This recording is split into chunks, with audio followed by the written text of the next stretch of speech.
Uprooted Theatrical Studios presents. It's 10 Tips Tuesday. Happy Tuesday, everyone, and I hope you are having a wonderful and safe Tuesday.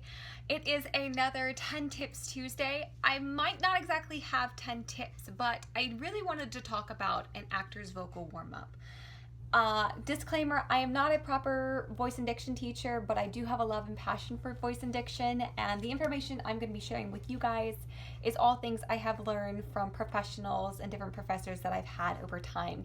And I just wanted to share some information that I have that I think would benefit you all.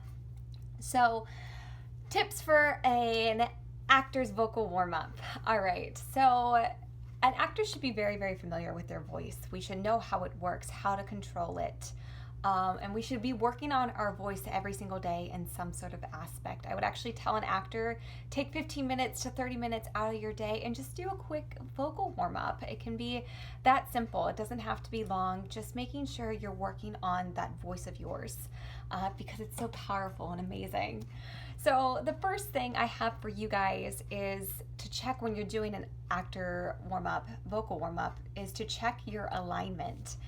If you don't have proper alignment, you're not going to get much out of a warm-up. So making sure your shoulders are relaxed, your neck is relaxed, your spine is straight, that rib cage is squared out, your butt's not sticking out, and your stance is forward. Your feet are forward. They're not out into a V or put in. I call them the pizza and the fries. So you want the fries. That's just like a ski term. I think that's funny. That's how they teach skiing. But you want the fry position, making sure your feet are in stance with your hips. And you actually want to make sure you find a centered. And one of those best way to find that centered is making sure you're rocking on your feet, onto your toes, onto the ball of your feet, slowly back and forth until you find that centeredness, that center of gravity.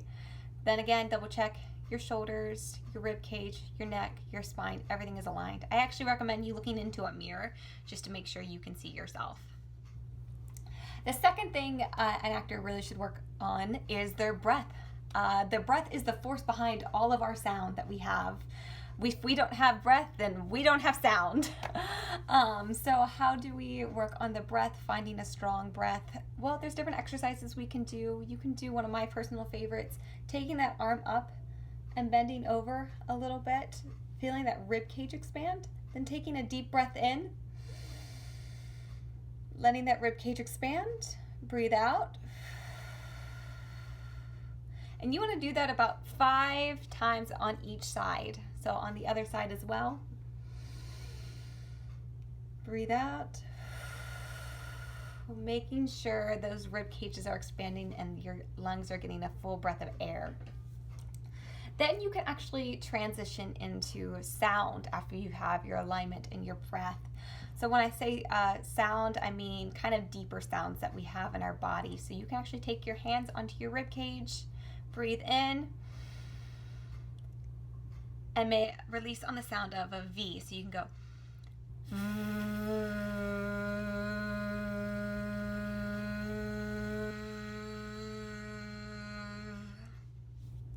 And then you can do the same on sounds like zh and z. Those are great deep sounds to help warm up those vocal cords that you have and helps with the breathing as well.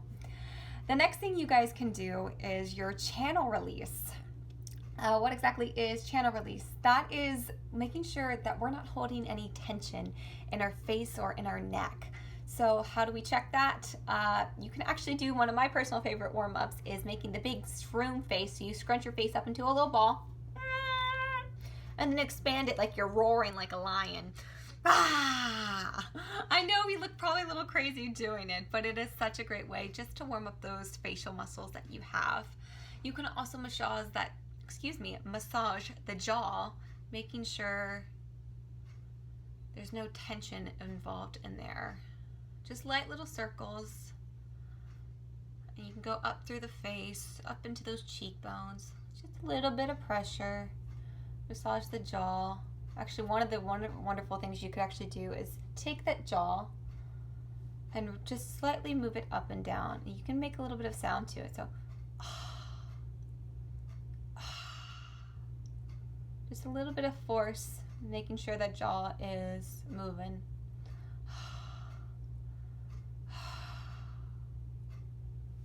You can also always go into the head, making sure all those muscles are relaxed. Also, always check your neck and making sure there's no neck touching. Making sure you should have the little knobs behind your ears. I think I call them knobs because that's what they feel like to me. Doing small little figure 8s with your neck. Nothing should feel forced. It should be quite relaxed. Good, yeah, so those channel releases, making sure we're not holding any tension in our bodies. The next thing we can actually do is our resonators. An actor should be very, very familiar with several different of the resonators that we have. It just helps with storytelling in different aspects, whether you're doing film or maybe you're doing some cartoon work or you're on stage. Your resonators are such a key way to help tell stories and develop characters. So you have your chest resonator, you have your teeth resonator, you have your sinus resonators, and you also have your nasal resonator, and then you have your skull resonators. These are all wonderful things that you should be familiar with and expand your horizon on. And then the final thing I would tell an actor to warm up is their articulation. Articulation should actually be the very last thing you do.